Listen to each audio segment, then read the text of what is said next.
നല്ല ഭക്തിയുള്ളവന് വിശ്വാസം ഉറച്ചുള്ളവന് ആചാരങ്ങൾ മാത്രം മതി. അതിൻ്റെ തത്വമൊന്നും അറിഞ്ഞോളുന്നൊന്നുമില്ല. പക്ഷെ അറിയുന്നത് ഗുണകരമാണ്. ഞാനേതായാലും ആചാര അനുഷ്ഠാനങ്ങൾക്ക് പിറകിലെ ചില തത്വങ്ങൾ കൂടി പറയണമെന്ന് ആഗ്രഹിക്കുകയാണ്. ഇപ്പം മണ്ഡല വ്രതം എന്നുള്ളത് ഒരു മണ്ഡലത്തിന് അനേകം അർത്ഥങ്ങളുണ്ട്. മണ്ഡലം എന്ന പദത്തിന്. പക്ഷേ മണ്ഡലവ്രതം എന്ന് പറയുമ്പോൾ ഇവിടെ അർത്ഥമാക്കുന്നത് 41 ദിവസം എന്നാണ്. അഗസ്ത്യമുനി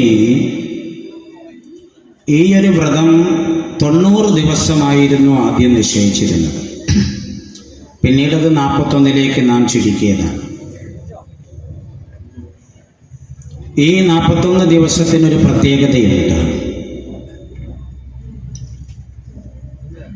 ഒരു ദിവസത്തിന് ബ്രഹ്മമുഹൂർത്തമുണ്ട്.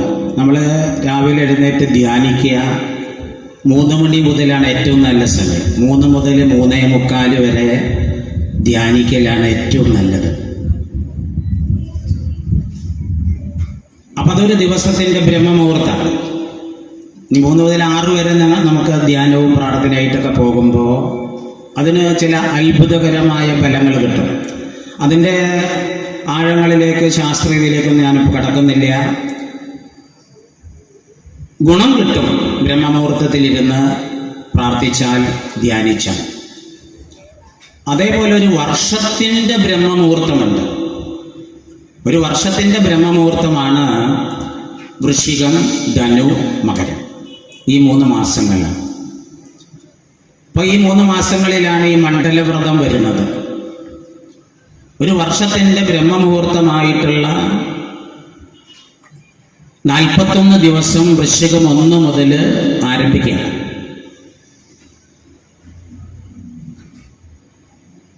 ഇത് വൈദികമായൊരു കർമ്മമാണ്. ആദ്യം എന്ന് പറഞ്ഞോട്ടെ, പലരും പല തെറ്റിദ്ധാരണകളായിട്ടത് ബുദ്ധമതത്തിൽ നിന്ന് വന്നതാണ്. അല്ല, ഇത് വൈദികമായൊരു കർമ്മമാണ്.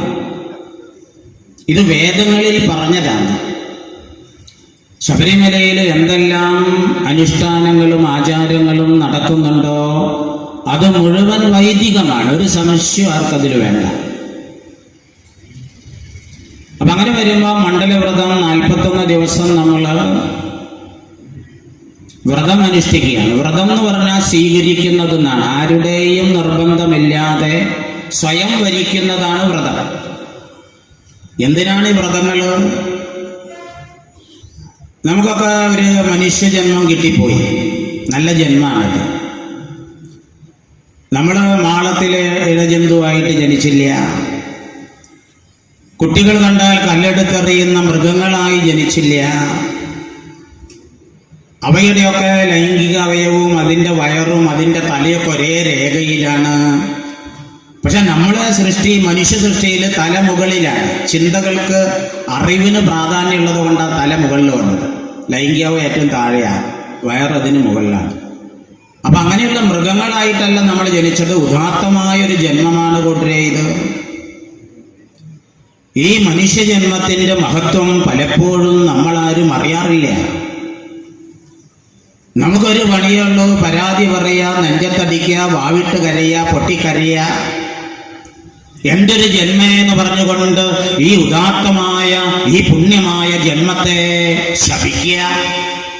ഇതൊക്കെയാ അപ്പം മനുഷ്യന്റെ പണി. സൃഷ്ടി നടക്കുമ്പോ ആ പ്രപഞ്ചനാഥൻ അവന് ചില കളികള്, ലീലകൾ അവൻ ആടുക. അങ്ങനെ ഒരു ജീവിയെ സൃഷ്ടിച്ചു മനുഷ്യൻ. എന്തിനാ? അവന് മാത്രമേ ഈശ്വരനായി മാറാനുള്ള കഴിവുള്ളൂ. ഈ സൃഷ്ടിയിൽ മനുഷ്യന് മാത്രമേ ഈശ്വര്യതയിലേക്ക്, ദൈവികതയിലേക്ക്, ഈ പ്രപഞ്ചം തന്നെ ഈശ്വരനാണെന്ന പരമമായ സത്യത്തിലേക്ക് ഉയരാൻ കഴിയുന്ന ഒരേ ഒരു ജീവി മനുഷ്യനാണ്, നമ്മളാണ്. ആ ജന്മ നമ്മൾ കൊണ്ട് പാഴാക്കി കളയുന്നത്. അപ്പം നമ്മുടെ ഋഷിമാർക്ക് തോന്നി, ജീവിതമാകുമ്പോൾ നിങ്ങൾ ഈ ജന്മെടുത്ത് ഇവിടെ വന്നപ്പോൾ നിങ്ങൾ ഒരുപാട് നന്മകൾ ചെയ്യുന്നുണ്ട്. നിങ്ങൾ ദിവസവും പ്രാർത്ഥിക്കുന്നുണ്ട്, നിങ്ങൾ ക്ഷേത്രത്തിൽ പോകുന്നുണ്ട്, നിങ്ങൾ 18 കൊല്ലമായി ശബരിമലയിൽ പോയിട്ടുണ്ട്. പക്ഷേ ജീവിതത്തിൽ ഒരു സമാധാനവും കിട്ടുന്നില്ല. പല പല പ്രശ്നങ്ങൾ ജീവിതത്തിലേക്ക് കടന്നു വരുന്നു. അപ്പൊ നമ്മുടെ ഋഷിമാര് ചിന്തിക്കുകയാണ്, ഈ മനുഷ്യന് ചില രഹസ്യങ്ങൾ പറഞ്ഞു കൊടുക്കേണ്ടതുണ്ട്, ഈ മനുഷ്യൻ ചില രഹസ്യങ്ങൾ അറിയേണ്ടതുണ്ട്. ആ രഹസ്യങ്ങൾ അറിഞ്ഞാൽ ഈ മനുഷ്യജന്മം അവൻ ആനന്ദിച്ച് തിമിർത്താടി ഇവിടെ ജീവിക്കാൻ പറ്റും. ഇത് വെറുതെ പറയല്ല. ജീവിത രഹസ്യം അറിഞ്ഞാൽ, നിങ്ങൾക്കിപ്പോ ഒരു രൂപം കിട്ടിയിട്ടുണ്ട്, ഈ രൂപം എടുത്തു നിങ്ങളിവിടെ വരുന്നതിന് മുമ്പ് നിങ്ങൾക്ക് മറ്റൊരു രൂപം ഉണ്ടായിരുന്നു എന്ന് നിങ്ങളിപ്പോ അറിയുന്നില്ല. ഈ രൂപം വിട്ട് നിങ്ങൾ പോയി കഴിഞ്ഞാൽ നിങ്ങൾ മറ്റൊരു രൂപത്തിൽ ഇവിടെ ഉണ്ടാകുമെന്ന പരമമായ സത്യം നമ്മൾ അറിയുന്നില്ല. നമ്മൾ ഈ ഒരു ജന്മത്തിൽപ്പെട്ട് അസ്വസ്ഥരായി ജീവിക്കുകയാണ്. കരുണാമയന്മാരായ ഋഷിമാർക്ക് തോന്നി ഇത് പാടില്ല. ഈ മനുഷ്യജന്മത്തിന്റെ ഉദാത്തമായ ഈ മനുഷ്യജന്മത്തിന്റെ ലക്ഷ്യം ഈ മനുഷ്യരറിയണം. അതറിയാൻ എന്ത് വേണം? അവരുടെ മനസ്സിൽ ചില മാറ്റങ്ങൾ വരുത്തേണ്ടതുണ്ട്. അവരെ മനസ്സ് സൂക്ഷ്മമാക്കേണ്ടതുണ്ട്. അവരെ മനസ്സ് ഒരു ഏകാഗ്രതയിലേക്ക് കൊണ്ടുപോകേണ്ടതുണ്ട്. അതിന് ഒരുപാട് ആചാരങ്ങളും അനുഷ്ഠാനങ്ങളും നമുക്ക് വേണ്ടി സമ്പാദിച്ചു തന്നിരിക്കുന്നു. അതിൽ ഏറ്റവും പ്രധാനപ്പെട്ട ഇന്ന് ലഭ്യമായിട്ടുള്ള ആചാര അനുഷ്ഠാനങ്ങളിൽ, വ്രതാനുഷ്ഠാനങ്ങളിൽ ഏറ്റവും പ്രധാനപ്പെട്ടതാണ് ശബരിമല തീർത്ഥയാത്ര. ഈ മനസ്സിനെ മാറ്റാനാണ്. ഋഷിമാര് പറയും, മനമേവ മനുഷ്യാണാം കാരണം ബന്ധമോക്ഷയോഗോ. നിങ്ങൾ ദുഃഖിക്കുന്നുണ്ടോ? അതിന് കാരണം നിങ്ങളുടെ മനസ്സാണ്. നിങ്ങൾ ആനന്ദിക്കുന്നുണ്ടോ? നിങ്ങളുടെ കാരണം മനസ്സാണ്, നിങ്ങളുടെ സമ്പത്തല്ല. നിങ്ങൾ വാരിക്കൂട്ടിയ സമ്പത്തുകൾ നിങ്ങളെ സന്തോഷിപ്പിക്കില്ലേ? നിങ്ങൾ വാരിക്കൂട്ടിയ സ്ഥാനമാനങ്ങൾ നിങ്ങളെ സന്തോഷിപ്പിക്കില്ലേ? നിങ്ങളുടെ മനസ്സാണ് നിങ്ങളുടെ മോക്ഷത്തിന് കാരണം, നിങ്ങളുടെ ബന്ധനത്തിന് കാരണം. ആ മനസ്സിനെ ഏകാഗ്രതപ്പെടുത്താനുള്ള അപാരമായിട്ടുള്ള ഒരു പദ്ധതിയാണ് മണ്ഡലകാലവ്രതം. ആണിനും പെണ്ണിനും ഒരുപോലെ. ഭർത്താവ് മലയ്ക്ക് പോകുമ്പോ ഭാര്യ ആ തീവ്ര വ്രതത്തിലാണ്. ശ്രദ്ധിക്കത്, ഒരു കുടുംബം മുഴുവൻ അതിന്റെ പിറകില. അപ്പൊ ഈ മണ്ഡലകാല വ്രതം എന്ന് പറയുമ്പോ 41 ദിവസത്തെ നോമ്പ് ആ സമയത്താണ്. അത് യാദൃശ്ചികമായി ഇടയിലൊന്ന് പറഞ്ഞോട്ടെ. ഇപ്പൊ നാളെ ശബരിമലക്ക് പോകാൻ തീരുമാനിച്ചവരുണ്ട്. നിങ്ങൾ പോവണ്ടെന്ന് വെക്കണ്ട. അടുത്ത വർഷം നിങ്ങൾ ശ്രദ്ധിക്കണം. നിങ്ങൾ ശബരിമലയിലേക്ക് പോകുന്നുണ്ടോ? 41 ദിവസത്തെ നോമ്പെടുക്കാതെ നിങ്ങൾ അങ്ങോട്ട് പോകുന്നത് ഭഗവാൻ അയ്യപ്പൻ അത്ര രസിക്കില്ല. അവർ ഗ്രന്ഥത്തിൽ പറഞ്ഞു വെച്ചിട്ടുണ്ട്, അയ്യപ്പ ചരിത്രത്തിൽ കൃത്യമായി പറഞ്ഞു വെച്ചിട്ടുണ്ട്. 41 ദിവസത്തെ വ്രതാനുഷ്ഠാനത്തിലാണ് നമ്മളിൽ മാറ്റമുണ്ടാകുക. ഇപ്പൊ മാലയിട്ട് നാളെ ശബരിമലക്ക് പോകാൻ നമ്മള് പാടില്ല പാടില്ല പാടില്ല. അത് തെറ്റാണെന്നല്ല, അതിന്റെ റിസൾട്ട് കുറയും. ഈ കൊല്ലം അങ്ങനെ പോട്ടോരിനെ മാറ്റണ്ട, തീരുമാനിച്ച് നടക്കട്ടെ. പക്ഷേ 41 ദിവസത്തെ തീവ്രമായ വ്രതാനുഷ്ഠാനത്തിലൂടെ മാത്രമേ നമ്മുടെ മനസ്സിൽ ഒരു മാറ്റമുണ്ടാകൂ. നിങ്ങൾക്ക് അയ്യപ്പ ഭഗവാന്റെ പൂർണ്ണമായ അനുഗ്രഹം കിട്ടണമെങ്കിൽ ആ അയ്യപ്പ ഭഗവാനിൽ ലയിച്ചു ചേരണം. ഈ ജീവിതം അതിനുള്ളതാണ്. ആ ഭഗവാനിൽ 5ന്റെ അപ്പനാണ് അയ്യപ്പൻ.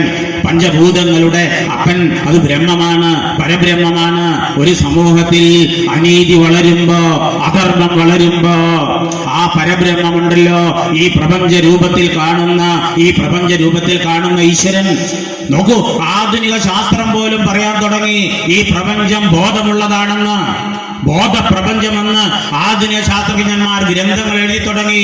അവ നമ്മുടെ ഋഷിമാർ എത്രയോ നൂറ്റാണ്ടുകൾക്ക് മുമ്പ് പറഞ്ഞു വെച്ചതാണ് ഈ പ്രപഞ്ചമേ ഈശ്വരനാണ്. അങ്ങനെയുള്ള ആ പ്രപഞ്ചവ്യാപിയായ ചൈതന്യമുണ്ടല്ലോ, അത് അധർമ്മം കാണുമ്പോ, അനീതി സമൂഹത്തിൽ വളരുമ്പോ ആ ധർമ്മം രൂപമെടുത്തു വരും, ആ ബോധം രൂപമെടുത്തു വരും. അങ്ങനെ രൂപമെടുത്ത് വന്നതാണ് സാക്ഷാൽ അയ്യപ്പ സ്വാമി. കേൾക്കുന്നുണ്ടോ? പരബ്രഹ്മമൂർത്തിയ, അഖണ്ഡ ബോധമാണ്. അവനോട് നിങ്ങൾ എന്താവശ്യപ്പെട്ടാലും, നിങ്ങൾ ഉള്ളിൽ തട്ടിയാണോ, നിങ്ങളുടെ ഉള്ളിൽ തട്ടി നിങ്ങൾ എന്ത് ഭൗതിക ആവശ്യം പറഞ്ഞാലും, എന്ത് ആത്മീയ ആവശ്യം പറഞ്ഞാലും, നിങ്ങളുടെ ഹൃദയത്തിന്റെ ഉള്ളിൽ നിന്നാണ് നിങ്ങളുടെ ആഗ്രഹം കടന്നു വരുന്നതെങ്കിൽ അത് നടത്തി തരാനുള്ള അപാരമായ കഴിവുള്ള ആ പരബ്രഹ്മമൂർത്തിയെ 41 ദിവസത്തെ വ്രതം നിങ്ങൾ അനുഷ്ഠിച്ചേ നിങ്ങൾ അങ്ങോട്ട് പോകാവൂ. നീ വ്രതം എടുക്കണവരും അത് ശ്രദ്ധിക്കുന്നുണ്ടോ? യമനിയമങ്ങള് പാലിച്ച് കൊണ്ട് വ്രതം എടുക്കണമെന്നാണ്. ഞാൻ അങ്ങോട്ടൊന്നും ഇപ്പോൾ കടക്കുന്നില്ല. അങ്ങോട്ട് കടന്നാൽ നമ്മൾ എവിടെ എത്തില്ല. ഞാൻ ജസ്റ്റ് ഒന്ന് ഓടിച്ചു പോവുകയാണ്. അതൊക്കെ നിങ്ങൾ പഠിച്ചുകൊള്ളുക. ഞാനൊന്നേ പറയുന്നുള്ളൂ, ഇത് സുന്ദരമായൊരു ജന്മമാണ് കൂട്ടരെ. വരാനുള്ളതൊക്കെ വരും. അത് ദുരന്ത രൂപത്തിൽ വരും. അത് മാറാ രോഗങ്ങളായിട്ട് വരും. അത് ഒരുപാട് നമ്മെ വേദനിപ്പിക്കാനായിട്ട് നമ്മുടെ ചുറ്റുപാടുകളിൽ ഭാര്യയും മക്കളും ഭർത്താവും അയൽവാസികളൊക്കെ വരും. അവിടെയെല്ലാം അതിനെയെല്ലാം നേരിട്ട് മുന്നോട്ട് പോകാനുള്ള സഹനം വളർത്താനാണ് ഈ ആധ്യാത്മികത. നമ്മളത് മറന്നുപോകുക. മണികണ്ഠൻ ഒരിക്കല് കളരി നടക്കുന്ന സമയത്ത് ഗുരു ചില ചോദ്യങ്ങളൊക്കെ ചോദിക്കുമ്പോൾ പറയുന്നുണ്ട്. ഇതൊക്കെ കേൾക്കുന്നുണ്ടോ? നമ്മുടെ ജീവിതത്തിൽ സഹനം വരണമെങ്കിൽ ആ മൂർത്തിയായിട്ടുള്ള ബ്രഹ്മത്തറിയണം. ബ്രഹ്മത്തറിയണമെങ്കിൽ സ്നേഹം വേണം. സ്നേഹം ഉണ്ടാകണമെങ്കിൽ സഹനം വളരണം. സഹനം ഉണ്ടാകണം എന്ന് പറയുന്നുണ്ട്. ഭഗവാൻ കൃഷ്ണൻ ഗീതയിൽ പറയുന്നുണ്ട്. എന്താ പറയുന്നറിയോ? മാത്രാ സ്പർശാസ്തു കൗന്ദേയ ശീതോഷ്ണ സുഖദുഃഖദാം ആഗമ പായിനോ അനിത്യഃ സ്ഥാം തിദിച്ഛസ്വ ഭാരത യംഹിന വ്യതയന്തേത പുരുഷം പുരുഷർഷഭ സമദുഃഖ സുഗംധീരം സ്വ അമൃതത്വായ കൽപ്പതേ. നിങ്ങൾക്ക് ആർക്കെങ്കിലും അമൃതത്വ പദവി വേണോ? നിങ്ങൾക്ക് അയ്യപ്പ ഭഗവാനുമായി ലയിച്ചു ചേരണോ? നിങ്ങൾക്ക് സാക്ഷാൽ അയ്യപ്പനായി മാറണോ? നിങ്ങൾക്ക് ജീവിതത്തിൽ വന്നു ചേരുന്ന ഏത് പ്രതിസന്ധിയെയും തരണം ചെയ്യണമെന്ന് നിങ്ങൾ ആരെങ്കിലും ആഗ്രഹിക്കുന്നുണ്ടോ? ആഗ്രഹിക്കുന്നുവെങ്കിൽ ഇപ്പൊ തുടങ്ങിക്കൊള്ളാ സഹനം. കേൾക്കുന്നുണ്ടോ? ഗീത പറയുന്നതാണത്. സാക്ഷാൽ മണികണ്ഠൻ ഗുരുവിനോട്, ആ ഗുരു ഒരു ചോദ്യം ചോദിച്ചപ്പോ ഈ സഹനത്തെ പറ്റി പറയുന്നുണ്ട്. ഇങ്ങനെ സഹനമാണ് വേണ്ടത്. നമുക്കുണ്ടോ? സുഖം ദുഃഖം വരുമ്പോൾ സഹിക്കാൻ പറ്റുന്നുണ്ടോ? അത് പ്രതികാരത്തിലല്ലേ നമ്മൾ സഹിക്കുന്നത്.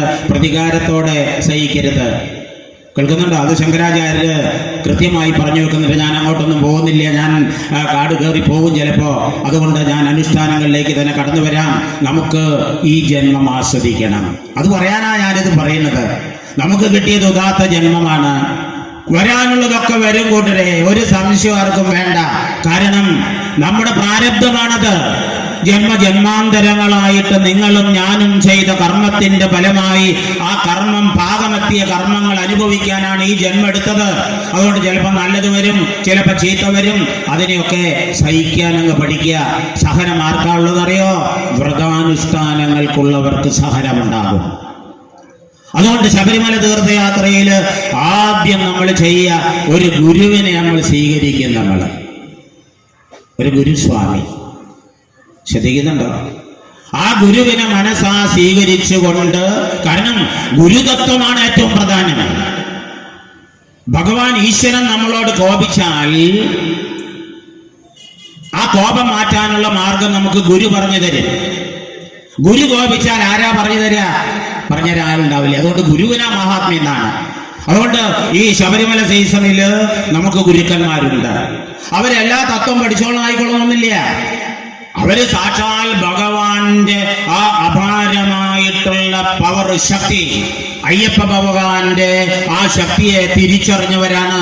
അവർ അനുഭവസ്ഥരാണ്. അവർ വർഷങ്ങളായിട്ട് അവരുടെ ജീവിതത്തിൽ ഒരുപാട് അനുഭവങ്ങൾക്ക് അവർക്കുണ്ട്. അവര് ഈ തത്വം പഠിച്ചോളണം, ഗീത പഠിച്ചോളണം, ഉപനിഷത്ത് പഠിച്ചോളണം, അങ്ങനെയൊന്നും നിർബന്ധം പിടിക്കണ്ട. അവർക്ക് വിശ്വാസ ദൃഢത ഉണ്ടായിരിക്കും. അയ്യപ്പൻ രക്ഷിക്കുമെന്ന ഉറച്ച വിശ്വാസം അവർക്കുണ്ടായിരിക്കും. അങ്ങനെയുള്ള ഒരു ഗുരുവിനെ നമ്മൾ ആദ്യം സ്വീകരിക്കണം. ഗുരുതത്വത്തെ പലപ്പോഴും നമ്മൾ തച്ചുടയ്ക്കുക ചെയ്യുക. ഗുരുക്കന്മാരെ നമ്മൾ അംഗീകരിക്കില്ല, പ്രത്യേകിച്ച് ഹിന്ദുക്കൾ. കേൾക്കുന്നുണ്ടോ? ഹിന്ദുക്കൾക്ക് അങ്ങനെ ഒരു മഹത്വമുണ്ട്. കാരണം എന്താണെന്നറിയോ? ഗുരുക്കന്മാർ പലപ്പോഴും നമ്മളുടെ വൈകല്യങ്ങളെ കാണിച്ചു തരും. വിരൂപിയായ ഒരു മനുഷ്യൻ കണ്ണാടി കാണുന്നിടത്തൊക്കെ തച്ചുടയ്ക്കുന്ന കാരണം അവന്റെ വിരൂപതയെ വെളിപ്പെടുത്തുന്ന കണ്ണാടി അതവൻ തച്ചുടയ്ക്കും. ഗുരു കണ്ണാടിയാണെന്നാ. നല്ല ഗുരുക്കന്മാർ നമ്മളുടെ പോരായ്മകൾ പച്ചയിൽ പറഞ്ഞു തരും. നമ്മൾ അംഗീകരിക്കില്ല, നമ്മൾ ആ ഗുരുവിനെ തച്ചുടയ്ക്കും. ശ്രദ്ധിക്കുന്നുണ്ടോ പറയുന്നത്? ഇതൊരു യാഥാർത്ഥ്യമാണ്. അതുകൊണ്ട് പ്രത്യേകിച്ച് ഹിന്ദുമതമൊക്കെ അംഗീകരിച്ച് മുന്നോട്ട് പോകണേ കുറച്ച് പണിയാ. ഈശ്വരൻ സർവ്വവ്യാപിയാണെന്ന് പറയാ, ഈശ്വരന് അയ്യപ്പന് രൂപമില്ല എന്ന് പറയാ, അത് പ്രപഞ്ചം മുഴുവൻ നിറഞ്ഞിരിക്കുക എന്ന് പറയാ, അതാ ആ മൺതരിയിൽ അയ്യപ്പൻ ഇരിക്കുന്നുണ്ട് എന്ന് പറയാ. ഇതൊക്കെ വിശ്വസിക്കാൻ വലിയ പണിയാണ്. അതുകൊണ്ട് അയാൾ എന്തൊക്കെയോ പറയുന്നു എന്ന് പറഞ്ഞ് അതിനെ തള്ളിക്കളയിലാണ് നമ്മൾ ചെയ്യുക. അതുകൊണ്ട് ഗുരുക്കന്മാരെ തച്ചുടയ്ക്കുന്ന ആ ഒരു സങ്കല്പത്തെ പോലും വിരൂപമാക്കി കളഞ്ഞ ഒരു സമൂഹത്തിലാണ് നമ്മൾ ജീവിക്കുന്നത്. അത് തിരിച്ചറിഞ്ഞാൽ അവനവന് നന്ന്. കേൾക്കുന്നുണ്ടോ? നമുക്ക് ഈ ലോകത്തെ നന്നാക്കാനൊന്നും പറ്റില്ല. ഒരു നായയുടെ വാല് നിങ്ങൾ കൊയലിലിട്ടാൽ അത് നിവർത്താൻ പറ്റുമോ? അതേപോലെയാണ് ഈ ലോകം. ഈ ലോകത്തെ നന്നാക്കാൻ ആരും നടക്കണ്ട, ആർക്കും പറ്റില്ല. കേൾക്കുന്നുണ്ടോ? പക്ഷേ എനിക്ക് നന്നാകാൻ പറ്റും. നിങ്ങൾ ഗുരുസങ്കല്പത്തെ തച്ചുടയ്ക്കുമ്പോ, നിങ്ങൾ നമുക്ക് സത്യം പറഞ്ഞു തരുന്ന ആ പ്രപഞ്ചവ്യാപിയായ എല്ലാം അറിയുന്ന നിങ്ങളുടെ മനസ്സിൽ ഒരു ചിന്ത കടന്നു വന്നാൽ ആ ചിന്തയെ റെക്കോർഡ് ചെയ്യുന്നവനാണ് ഈ പ്രപഞ്ചം മുഴുവൻ. ആ പ്രപഞ്ചം റെക്കോർഡ് ചെയ്യും. അതിന്റെ പ്രതീകമാണ് അയ്യപ്പൻ. ആ തത്വത്തെ പറഞ്ഞു തരുന്ന ഗുരുവിനെ നിങ്ങൾ അംഗീകരിക്കുന്നില്ലെങ്കിൽ നമുക്ക് നഷ്ടപ്പെട്ടു, അത്രയേ ഉള്ളൂ. വേറെ ഒന്നുമില്ല. സമൂഹത്തിനൊന്നും ഒരു നഷ്ടമില്ല. ഇതൊക്കെ ഒരു കളിയാണെന്ന്, ഇതൊക്കെ ഒരു ലീലയാണെന്ന്. കേൾക്കുന്നുണ്ടോ? സാക്ഷാൽ ഭഗവാൻ കൃഷ്ണൻ എന്തൊക്കെ ചെയ്യാൻ പറ്റിയോ? അവസാനം കണ്ടില്ലേ നിങ്ങൾ? മഹാഭാരത യുദ്ധത്തിൽ ഏറ്റവും പ്രിയപ്പെട്ട എത്ര പേരാ ചത്തൊടുങ്ങിയത്? മക്കളടക്കം തമ്മിൽ തല്ലി ചാകുന്നത് കാണില്ലേ? മാറ്റാൻ പറ്റിയോ? അതൊക്കെ ചിലതൊക്കെ ഉണ്ട് കൂട്ടരെ, അതിങ്ങനെ നടക്കും. നമുക്ക് അതിനെങ്ങനെ മാറിന്ന് കാണണം. ശ്രദ്ധിക്കുക, അതല്ലാതെ ഒന്നും ചെയ്യാൻ പറ്റില്ല. ചിലപ്പോ അത് മാറി നിന്ന് കാണണമെങ്കിൽ നല്ല ഭക്തി വേണം. അതുകൊണ്ട് നിങ്ങൾ മണ്ഡലവ്രതം 41 ദിവസം നന്നായിട്ടെടുത്ത് ഒരു ഗുരുസ്വാമിയെ സ്വീകരിച്ച് ആദ്യം ചെയ്യ മുദ്രാധാരണമാണ്.